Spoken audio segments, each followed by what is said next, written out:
ang pamahalang bayan ay nakabantay at nakatutok 24/7 upang matiyak ang kaayusan at sapat na supply ng mga pangunahing pangangailangan.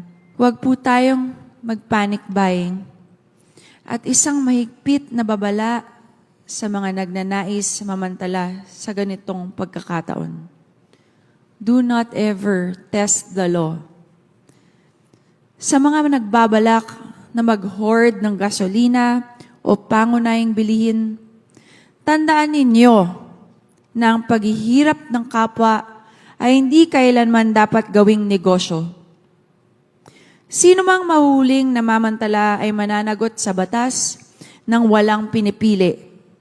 Sa halip na maglamangan, piliin natin na maging mapagmatyag at ang pakikipagtulungan. Let us choose conscience and compassion over convenience.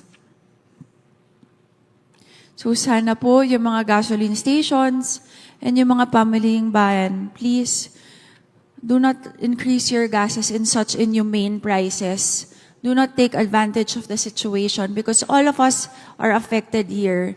Not just you, everyone, every person is affected. So do not take advantage. Because if you do, we will make sure that we will implement the law and you can lose your business license. Kaugnay nito, inaatasan ko ang BPLO, Task Force Disiplina, PNP, Municipal Treasury at SEE na paigtingin ang kanilang pagbabantay sa mga tindahan, pamilihan at mga gasolinahan sa buong bayan. Maging mapadyak sa anumang uri ng pang-aabuso o hindi makatarungang pagtaas ng presyo. Ang sino mang magpapatunayang nananamantala sa sitwasyon ay agad na pananagutin alinsunod sa batas.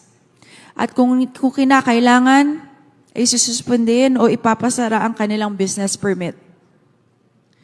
Hindi tayo papayag na ang kapakanan ng ating mga kababayan ay malagay sa alanganin dahil lamang sa pansariling interes.